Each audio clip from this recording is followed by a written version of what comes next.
ጤና ይስጥልን የተወደዳችሁ የቦርከና ሚዲያ ቤተሰቦቻችን የሰዓቱን ዜናዎች ይዘን ቀርበናል። እንደ ወትሮው ሁሉ አበይት ዜናዎችን እናስቀድማለን።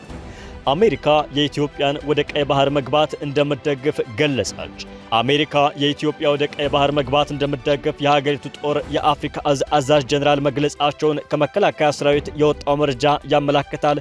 ጀነራል ዳግቪን አንደርሰን ከጠቅላይ ኤታማዦር ሹም ፊልድ ማርሻል ጋር በነበራቸው ቆይታ ምን ተወያዩ የሚለውን በዝርዝር እናደርሳችኋለን። ኢሰመኮ የሶማሌ ክልል ከህግ አግባብ ውጭ ታስረው የነበሩ 120 ሰዎችን መልቀቁን አስታወቀ። የኢትዮጵያ ሰብአዊ መብቶች ኮሚሽን ፍርድ ተላልፎባቸው በማረሚያ ቤት የነበሩ 2 ጋዜጠኞችን በይቅርታ መልቀቁን ገልጿል። ተጨማሪ መረጃዎችን አካተናል። በማርበርግ ቫይረስ ከተጠቁት 11 ሰዎች መካከል ከግማሽ በላይ ያህሉ ሕይወታቸው አለፈ። በመንግስት ተገቢውን ትኩረት እንዳልተሰጠው በሚነገርለት በማርበርግ ቫይረስ ከተጠቁት 11 ሰዎች መካከል 6ቱ መሞታቸውን ከጤና ሚኒስቴር የወጡ መረጃዎች አመላክተዋል። ስለ ወረርሽኙ አሁናዊ ሁኔታ ከጤና ሚኒስቴር የተገኘውን መረጃ በዝርዝር እናደርሳችኋለን። ከውጭ ከእስር ሊያመልጡ ሲሉ የተያዙት የቀድሞው የብራዚል ፕሬዝዳንት ቦልሶናሮ የተፈረደባቸውን የ27 ዓመት የእስር ቅጣት እንዲጀምሩ ተወሰነ። ፕሬዝዳንት ቦልሶናሮ በመፈንቅለ መንግስት ሙከራ ወንጀል የ27 ዓመት እስር ተፈርዶባቸው የነበረ ሲሆን በቅርቡ በቁም እስር ከሚገኙበት መኖሪያ ቤታቸው ሊያመልጡ ሲሉ መያዛቸውን ፖሊስ አስታውቋል። እነዚህንና ሌሎች ዕለታዊ የምንዛሬ መረጃዎችን አካተናል። ቀዳሚ ወዳደረግነው መረጃ እናልፋለን። አሜሪካ የኢትዮጵያን ወደ ቀይ ባህር መግባት እንደምትደግፍ ተገለጸ። አሜሪካ የኢትዮጵያን ወደ ቀይ ባህር መግባት እንደምትደግፍ የሀገሪቱ ጦር የአፍሪካ እዝ አዛዥ ጀነራል መግለጻቸውን መከላከያ ሰራዊት ባሰራጨው መረጃ አስታውቋል።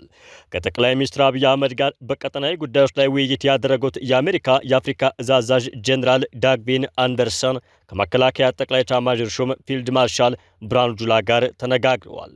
የሁለቱ ሀገራት ወታደራዊ አዛዦች የተወያዩት በቀጠናው ሰላምና ጸጥታ ጉዳዮች፣ ሽብርተኝነትን በጋራ ስለመዋጋት እንዲሁም በቀይ ባህር ጉዳይ ነው ተብሏል።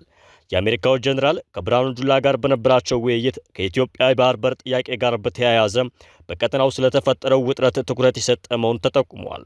ወታደራዊ አዛዦቹ የቀይ ባህርን ጉዳይ አንስተው በጥልቀት መወያየታቸውን መከላከያ ሰራዊት ያሰራጨው መረጃ ያመለክታል።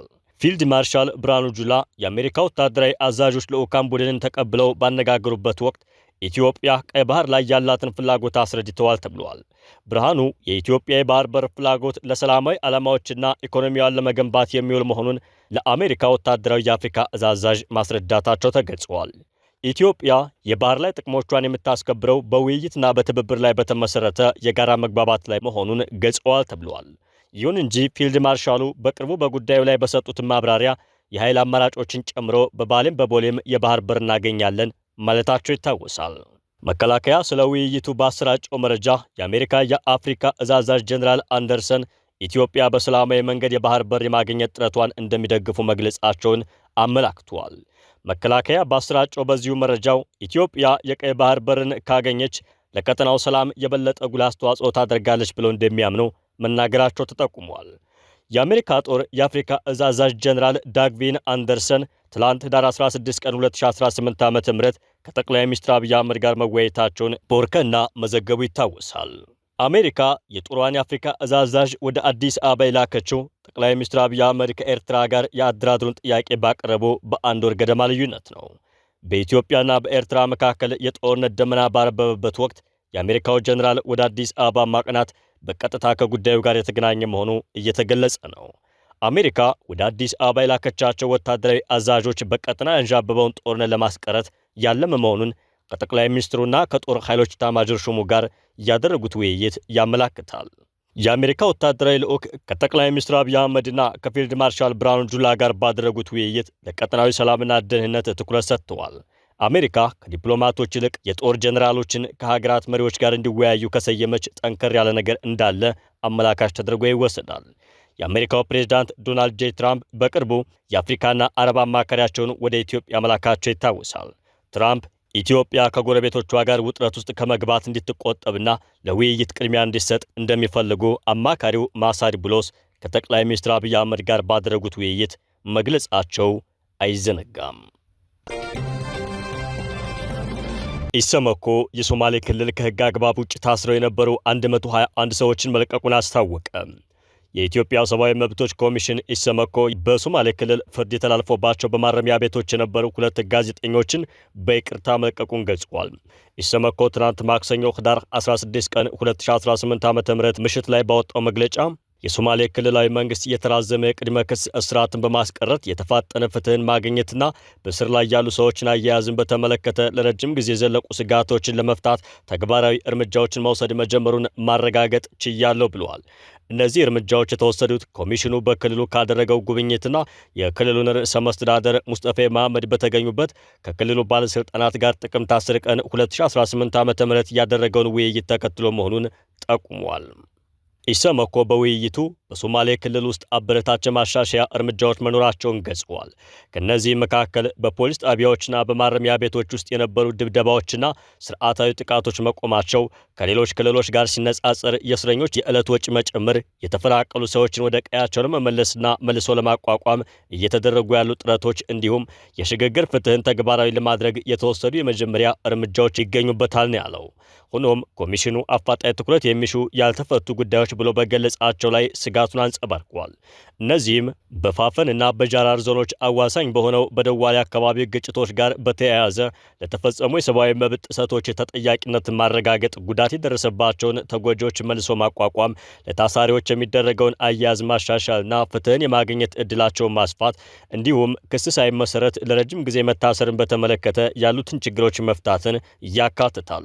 ከዚህ ቀደም ባሳለፍነው ዓመት ሰኔ ወር የኦጋዴን ብሔራዊ ነጻነት ግንባር ኦብነግ እንዳለው የድርጅቱ 2 ከፍተኛ አመራሮች በሶማሌ ክልል ኖጎብ ዞን ያለማዘዣ ክስ ወይም የህግ ስርዓት ባልተከተለ ሁኔታ ከተያዙ በኋላ ከማንም ጋር ሳይገናኙ ታስረው ይገኛሉ። ፓርቲው በወቅቱ የኖጎብ ዞን የፓርቲው ቅርንጫፍ ሊቀመንበር የሆኑት አያን አሊያሲን ቡዶልና የኤልወይኔ ወረዳ ቅርንጫፍ ኃላፊ የሆኑት ባሽር ኦስማን ቡዱል በኤልወይኔ የሚገኘው የኦብነግ ጽሕፈት ቤት በታጠቁ ሰዎች ከተወረረ በኋላ መያዛቸውና ወዳልታወቀ ማቆያ ስፍራ መወሰዳቸውን ገልጸው ነበር። ከተለቀቁት ታሳሪዎች መካከልም እነሱ ስለመኖራቸው የተባለ ነገር የለም። 2 ጋዜጠኞች በይቅርታ የተለቀቁት ባሳለፍነው ዓመት የተካሄዱ ሰፊ አፈናዎችን ተከትሎ ነው ተብሏል።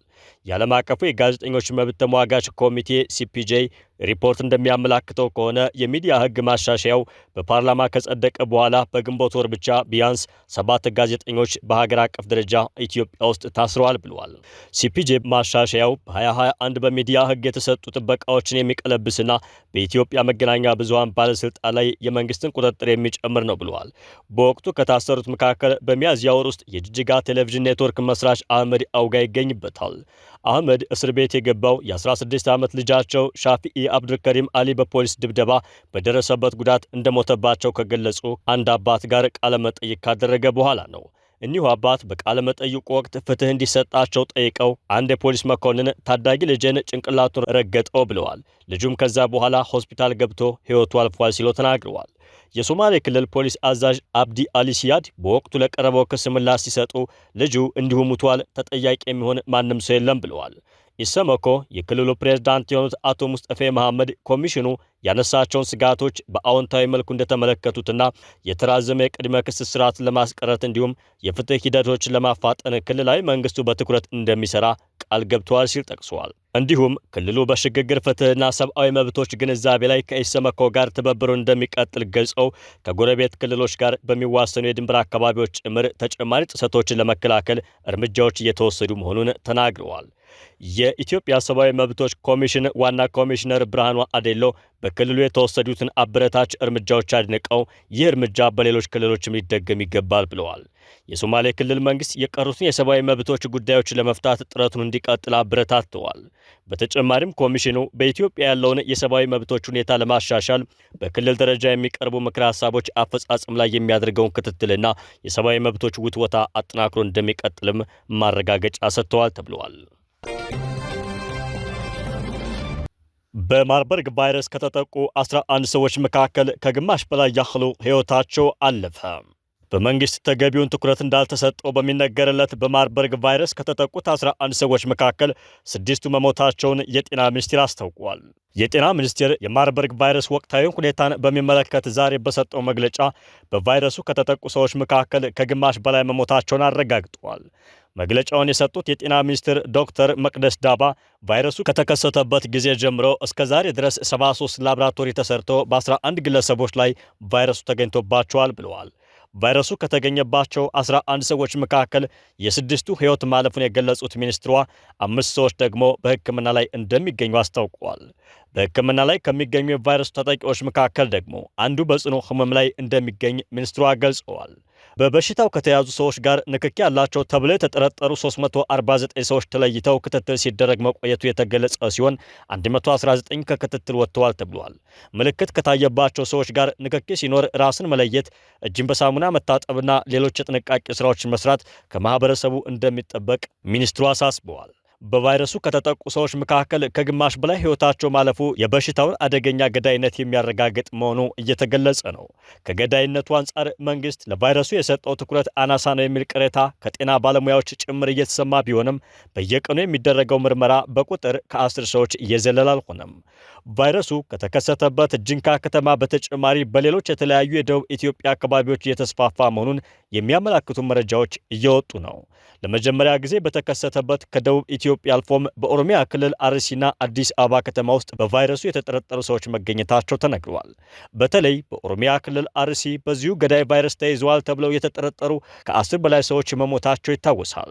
በቫይረሱ የተጠቁ ሰዎችን ለመርዳት የሞከሩ የሕክምና ባለሙያዎችን ጨምሮ ሕይወታቸውን እንዲያጡ ምክንያት መሆኑን የጅንካ ሐኪሞች ሞት ያመላክታል። ከውጭ ከእስር ሊያመልጡ ሲሉ የተያዙት የቀድሞው የብራዚል ፕሬዝዳንት ጄር ቦልሶናሮ የተፈረደባቸውን የ27 ዓመት የእስር ቅጣት እንዲጀምሩ ተወሰነ። ፕሬዝዳንት ጄር ቦልሶናሮ በመፈንቅለ መንግሥት ሙከራ ወንጀል የ27 ዓመት እስር ተፈርዶባቸዋል። በመኖሪያ ቤታቸው በቁም እስር ላይ የሚገኙት ፕሬዝዳንቱ ከቤታቸው ወጥተው ሊሄዱ ሲሉ መያዛቸውን ፖሊስ ገልጿል። የ70 ዓመቱ ቦልሶናሮ በአርጀንቲና የፖለቲካ ጥገኝነት ጠይቀው የነበረ ቢሆንም ሳይሳካላቸው ቀርተዋል። በ2022 በተካሄደው ሀገራዊ ምርጫ በፕሬዝዳንት ሉላ ዳ ሲልቫ የተሸነፉት ቦልሶናሮ ምርጫውን እንደማይቀበሉ በተደጋጋሚ ሲገልጹ ቆይተዋል። ቦልሶናሮ በስልጣን ላይ ለመቆየት በማሴር ጥፋተኛ ሆነው የተገኙት ባሳለፍነው መስከረም ወር ላይ ነበር።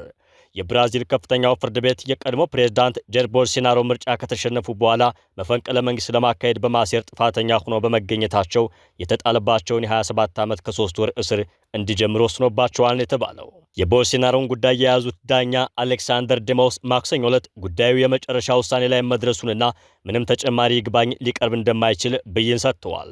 የ70 ዓመቱ ቦልሶናሮ እንደ አውሮፓውያን አቆጣጠር በ2022 በተካሄደው በዚሁ ምርጫ በተቀናቃኛቸው ሲልቫ ከተሸነፉ በኋላ በስልጣን ላይ ለመቆየት ሲሉ የመፈንቅለ መንግሥት ሴራን በመምራት ጥፋተኛ ሆነው ተገኝተዋል። የእስር ጊዜያቸውን በዋና ከተማዋ በሚገኘው የፌዴራል ፖሊስ እስር ቤት እንደሚፈጽሙ ተገልጿል። የቀድሞ ፕሬዝዳንት ከቅዳሜ ጀምሮ ሊያመልጡ ይችላሉ በሚል ስጋት በመኖሪያ ቤታቸው ከነበሩበት የቁም እስር ወደ ማረሚያ ቤት እንዲዘዋውሩ ተደርጓል ነው የተባለው። እሁድ ዕለት የዋለው ችሎት ቦልሶናሮ እያደረጉ ያለውን እስኪገነዘቡ ድረስ እግራቸው ላይ የታሰረላቸውን መቆጣጠሪያ ለመፍታት መሞከራቸውን አምነዋል። ለማምለጥ ምንም ሐሳብ እንዳልነበራቸው በመግለጽ የተከራከሩት ቦልሶናሮ በመቆጣጠሪያው ላይ ለደረሰው ውድመት በመድኃኒት ምክንያት የተፈጠረ አደጋ ይደርስብኛል የሚል ስጋት ነው ሲሉ አስተባብለዋል። ዳኛ ሞሬስ ግን በትናንትናው ዕለት ማክሰኞ ቦልሶናሮ ሙሉ የሕክምና እንክብካቤ እንዲያገኙ አዘዋል። ከዚህ በፊት የቦልሶናሮ የሕክምና ቡድን ከጊዜ ወደ ጊዜ እየተባባሰ በሚሄደው የጤና መታወክ መጎዳታቸውን አስታውቀው ነበር። ቦልሶናሮ እንደ አውሮፓውያን አቆጣጠር በ2022 ምርጫ ሲሸነፉ ከስልጣን ላለመውረድ ሲሉ ወታደራዊ መፈንቅለ መንግሥት ለማድረግ ሞክረዋል። ቦልሶናሮን ያሸነፉት ግራ ዘመሙ ሉዊስ ኢናሲዮ ሉላ ዳ ሲልቫ በቀድሞው ፕሬዝዳንት ላይ ጠንከር ያለ እርምጃ እንዲወሰድ አዘዋል የተባለው የቦልሶናሮ የመፈንቅለ መንግሥት ውጥን ሉላን እንዲሁም ምክትላቸው ጄራልዶ አልክሚንን መግደልን ያካተተ እንደነበር የብራዚል ጠቅላይ ፍርድ ቤት ዳኛው ተናግረዋል። እቅዱ በብራዚል ወታደሮችና በአየር ኃይሉ ድጋፍ ስላላገኘ ሳይሳካ መቅረቱን የተገለጸው የሉላን በዓለ ሲመት ተከትሎ በሺዎች የሚቆጠሩ የቦልሶናሮ ደጋፊዎች የመንግስት መስሪያ ቤቶችን ጥሰው ገብተዋል፣ ነውጥ ማስነስተዋል በሚል 1500 የሚሆኑት በእስር ላይ ይገኛሉ። ጉዳዩን የሚከታተሉት ዳኞች ሁከት ፈጣሪዎቹ በቦልሶናሮ ቅስቀሳ እንደተነሳሱ ማረጋገጣቸውና የሀገሪቱ ጦር ጣልቃ ገብቶ ወደ ስልጣን እንዲመልሳቸው አቅደው እንደነበር ተናግረዋል። ቦልሶናሮ እስከ 2060 ድረስ የእስር ጊዜያቸውን ከጨረሱ ከ8 ዓመት በኋላ ዳግም ለስልጣን እንዳይወዳደሩም ታግደዋል። የቀድሞ ፕሬዝዳንት ቦልሶናሮ ውሳኔውን በ2026 ፕሬዝዳንታዊ ምርጫ እንዳይወዳደሩ ለማድረግ የተነደፈ ያልተፈጠረ ነገር የመፈለግ ፖለቲካዊ ሂደት ነው ሲሉ ኮንነውታል። ዳኛው ግን የቦልሶናሮ አባሪ ተባባሪ በመሆን ጥፋተኛ ሆነው የተገኙ ሌሎች ግለሰቦችም ቅጣታቸውን መፈጸም እንዲጀምሩ ትዕዛዛቸውን አስተላልፈዋል ነው የተባለው። አሁን ደግሞ ዕለታዊ የውጭ ምንዛሬ ተመን መረጃን ከኢትዮጵያ ንግድ ባንክ ባገኘነው መረጃ መሰረት ወደ እናንተ እናደርሳለን። ዛሬ ማለትም ህዳር 17 ቀን 2018 ዓመተ ምህረት አንድ አሜሪካ ዶላር በ150 ብር ከ52 ሳንቲም እየተገዛ በ153 ብር ከ53 ሳንቲም እየተሸጠ ነው። አንድ ፓውንድ ስተርሊንግ በ194 ብር ከ1 ሳንቲም እየተገዛ በ197 ብር ከ89 ሳንቲም እየተሸጠ ይገኛል። አንድ ዩሮ 174 ብር ከ23 ሳንቲም እየተገዛ 177 ብር ከ72 ሳንቲም እየተሸጠ ነው። አንድ የስዊዝ ፍራንክ 184 ብር ከ48 ሳንቲም እየተገዛ 188 ብር ከ17 ሳንቲም እየተሸጠ ይገኛል። አንድ የኳይት ዲናር 481 ብር ከ10 ሳንቲም እየተገዛ 490 ብር ከ72 ሳንቲም እየተሸጠ ይገኛል። አንድ ቻይና ዩዋን 20 ብር ከ75 ሳንቲም እየተገዛ 21 ብር ከ16 ሳንቲም እየተሸጠ ነው። አንድ የተባበሩት አረብ ኤምሬት ድርሃም 40 ብር ከ98 ሳንቲም እየተገዛ 41 ብር ከ80 ሳንቲም እየተሸጠ ነው። አንድ የሳውዲ ሪያል 40 ብር ከ13 ሳንቲም እየተገዛ 40 ብር ከ93 ሳንቲም እየተሸጠ ይገኛል። የተወደዳችሁ ቤተሰቦቻችን የሰዓቱ መረጃችን በዚህ መልኩ ተጠናቀቀ። ጤና ይስጥልን።